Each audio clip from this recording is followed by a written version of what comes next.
ప్రచారం మరొకటి ఉంది. అది నిజమో కాదో నాకు తెలియదు. నిజం నిర్ధారణ అయిన దాకా మాట్లాడటం నాకు ఇష్టం లేదు. ఏమిటా నిజం అంటే, ఎవరైతే పెంచలే గారిని చంపారో ఆ గంజాయి బ్యాచ్ దగ్గర జగన్మోహన్ రెడ్డి గారి పర్యటనకు సంబంధించి ఖర్చుల కోసం వైఎస్ఆర్ కాంగ్రెస్ పార్టీలో ఉండే ఒక సీనియర్ కార్పొరేటర్, వైఎస్ఆర్ కాంగ్రెస్ పార్టీలో కీలక పదవిలో ఉన్న వ్యక్తి 5 లక్షల రూపాయల డబ్బులు ఆన విజయ్ కుమార్ రెడ్డి గారు మీకు ఇచ్చారు అన్న ప్రచారం ఉంది. ఇది ప్రచారం, నిజమని నేను నిర్ధారించలేను. ఎటు పోలీసులు విచారణ చేస్తారు. పోలీసులు విచారణ చేసినప్పుడు దీన్ని కూడా విచారించాలని పోలీస్ శాఖను కోరుతున్నా. నిజమైతే వారిని కూడా శిక్షించాలా, నిజం కాకుంటే ఎవరిని కూడా ఇబ్బంది పెట్టాల్సిన అవసరం లే. ఇది తెలుగుదేశం పార్టీ కూటమి ప్రభుత్వం.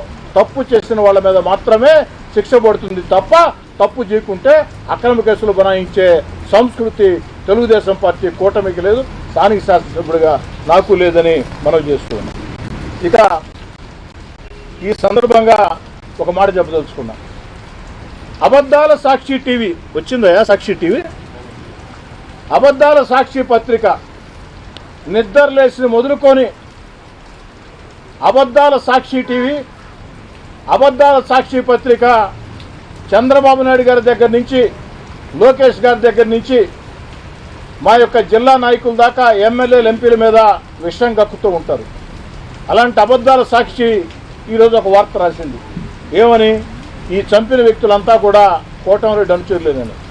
అబద్ధాల సాక్షి మాటలకి నేను స్పందించను, కానీ ఒక మాట స్పష్టంగా చెప్పదలుచుకున్నాను. చనిపోయిన వ్యక్తి సిపిఎం పార్టీ కార్యకర్త.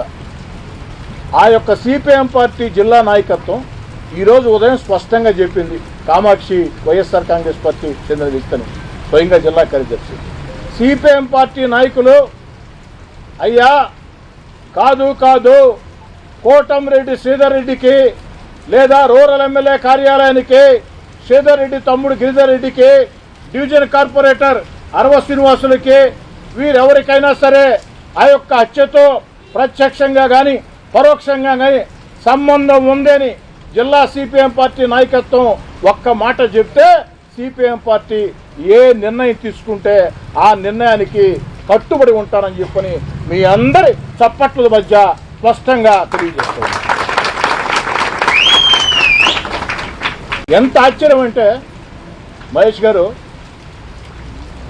గంజాయికి వ్యతిరేకంగా అక్కడ 3 పార్టీలు ఉన్నాయి. ఆర్డీటీ కాలనీలో తెలుగుదేశం పార్టీ ఉంది, సిపిఎం పార్టీ ఉంది, వైఎస్ఆర్ కాంగ్రెస్ పార్టీ ఉంది. ఈ వైఎస్ఆర్ కాంగ్రెస్ పార్టీ ఎవరంటే ఈ యొక్క హత్య చేసినటువంటి కామాక్షి, వారి సోదరుడు జేమ్స్, ఇలాంటి వ్యక్తులు. అయితే వారికి వ్యతిరేకంగా నెల్లూరు రూరల్ నియోజకవర్గం Telugu Desam party SC cell incharge Arava Srinivasulu, వారి సతీమణి ఆ division corporator Arava Shanti CPM party నాయకులతో కలిసి గంజాయికి వ్యతిరేకంగా పోరాటం చేసి ఫ్లెక్సీలు కట్టించి అవగాహన శిబిరాలు పెట్టి పోలీసులను తీసుకెళ్లి ప్రత్యేకంగా అక్కడ కార్యక్రమాలు చేయడం జరిగింది. ఆ ఫోటోలు కూడా మీకు చూపించడం జరుగుతుంది. మరి తెలుగుదేశం పార్టీ, సిపిఎం పార్టీ అక్కడ స్థానికంగా కలిసి ఉండే 3 పార్టీలు కాబట్టి వైఎస్ఆర్ కాంగ్రెస్ పార్టీ చేసే ఈ యొక్క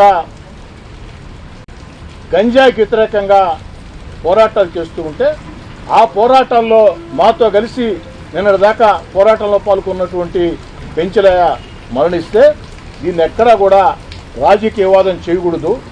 ఆ కుటుంబానికి అండగా నిలవాలా, చంపిన వ్యక్తుల మీద కఠిన చర్యలు తీసుకోవాలా, రౌడీ షీట్లే కాకుండా అన్ని రకాల కఠిన చర్యలు తీసుకోవాలా అని మేము ప్రయత్నిస్తూ ఉంటే అబద్ధాల సాక్షి టీవీ, అబద్ధాల